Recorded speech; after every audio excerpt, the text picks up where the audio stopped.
All right, if you have your Bibles this evening, please turn to 2 Kings. 2 Kings chapter 5.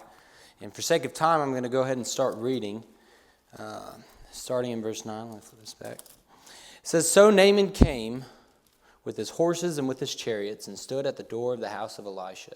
And Elisha sent a messenger unto him, saying, Go and wash in Jordan 7 times, and thy flesh shall come again to thee, and thou shalt be clean. But Naaman was wroth, and went away, and said, Behold, I thought, he will surely come out to me, and stand, and call on the name of the Lord his God, and strike his hand over the place, and recover the leper. Are not Abana and Pharpar, rivers of Damascus, better than all the waters of Israel? May I not wash in them and be clean? So he turned and went away in a rage. And his servants came near, and spake unto him, and said, My father, if the prophet had bid thee do some great thing, wouldest thou not have done it? How much rather then, when he saith to thee, Wash and be clean? Then went he down and dipped himself 7 times in Jordan, according to the saying of the man of God. And his flesh came again like unto the flesh of a little child. And he was clean. I'm going to get right into it. I don't really have much of an introduction. But number one, we see the state that Naaman was in. Back in verse 1, it says, Now Naaman, captain of the host of the king of Syria, was a great man with his master, and honorable, because by him the Lord had given deliverance unto Syria. He was also a mighty man of valor, but he was a leper. I see that first he was a great man with his master. Secondly, he was honorable because the Lord used him to give Syria deliverance. Thirdly, he was a mighty man in valor. And then fourthly, I see he was a leper. It didn't matter that he had all these prior achievements because of just one disease.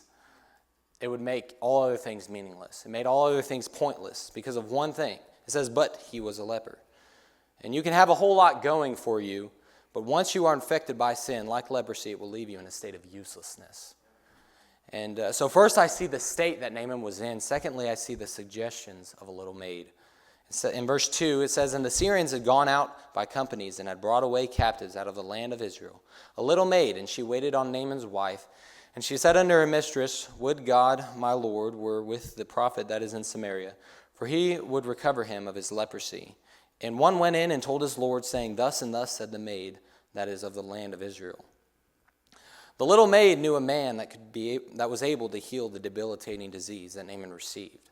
But she didn't keep it to herself. She told her master. And may we never stop telling others about a man who can heal them of their sin-sick souls, because without our witness, they will never know. And so many of us have opportunities to witness, but we don't. And we think that, it may not be the will of God, but every person you come across, it is the will of God for you to witness to them. If you're in the grocery store, if you're going at a gas station, if you're at a restaurant, everyone around you, you're accountable for that. And that's hard to hear, that's hard to say, but you're accountable for that. If you don't tell them, then you are accountable. You are held responsible for that, because everyone around us, we are responsible to tell the gospel. We're called to preach to all the world. And so I see, thirdly, the system that Naaman had for himself. So firstly, I see that the state of Naaman. I see the suggestions of a little maid. And thirdly, I see the system that Naaman had for himself. Going back to verse 11, it says, But Naaman was wroth, and went away and said, Behold, I thought he will surely come out to me, and stand and call on the name of the Lord his God, and strike his hand over the place, and recover the leper. Are not Abana and Pharpar, rivers of Damascus, better than all the waters of Israel? May I not wash in them and be clean? So he turned and went away in rage. So in verse 11, we see that he wasn't too happy about the situation. He wasn't too happy about the way Elisha wanted him to do it. In verse 11, it says, Behold, I thought he will surely come out to me, and stand and call on the name of the Lord his God, and strike his hand over his place and recover the leper. He had his own system. He had his own way of doing it. He had a plan already of how God was going to heal him. He said that he was going to come out and stand and call on the name of the Lord God and strike his hand over the place. He already had it all planned out. He also thought he knew better places to be healed. In verse 12, it says, Are not Abana and Pharpar, rivers of Damascus, better than all the waters of Israel? So he knew in his mind, there was a better way. In his mind, there was a better place. And when it comes to the work of God in our lives, we must realize 2 things. Number one, we don't get to choose the way that God works in our lives. If we were able to choose the kind of trials that were necessary to strengthen our faith, we probably wouldn't choose any. And that's why God chooses them for us. And then secondly, I see that we may not understand God's way, but we still must obey. It doesn't always come with understanding. It doesn't matter how crazy the thing that it is that God asks you to do, you must still do it if you want God's will in your life. And one of the greatest examples I can think of is Abraham. And going to Hebrews 11, you don't have to go there, but in Hebrews 11, verse 8, it says, "By faith Abraham, when he was called to go out into a place which he should after receive for an inheritance, obeyed and went out, not knowing whither he went." He didn't understand. He didn't know exactly where he was going, but he still trusted God and he had faith. And when he was about to sacrifice his only child, and it says in verse 17, "By faith Abraham, when he was tried, offered up Isaac, and he that had received the promises offered up his only begotten son." I can't imagine Abraham was like, "I understand, God, why you want me to sacrifice my only son. I understand that, and I'm okay with it." I can't imagine he said that. I'm sure it was going through his head, "Why, God?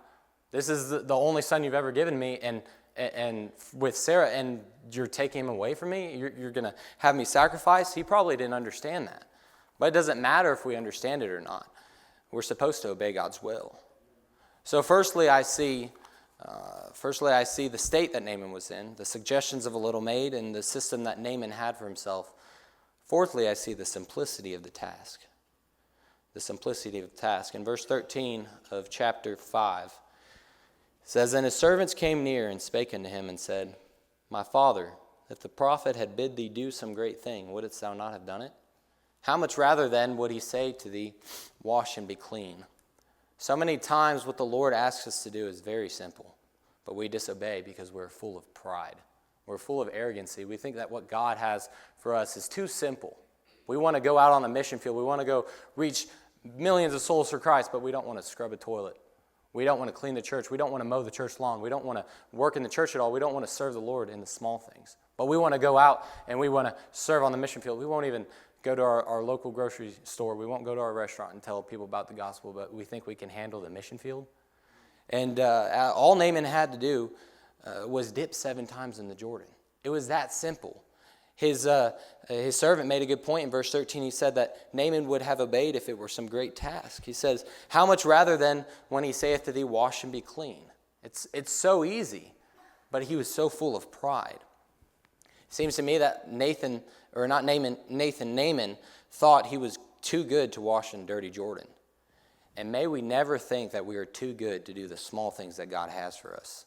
The small things that God has for us. Because we take it step by step, and it starts small. And once God can trust us in those small things, then he can trust us in the big things. May we never be too big for God's will. And going back, maybe you got everything going for you like Naaman, but because of one sin in your life, because of leprosy, you're rendered useless for the work of God. May you check that tonight. May you get that right. We all have that sin that pulls us away from God. May we check that tonight. Maybe you haven't been a witness like you need to be. Don't be ashamed of Christ.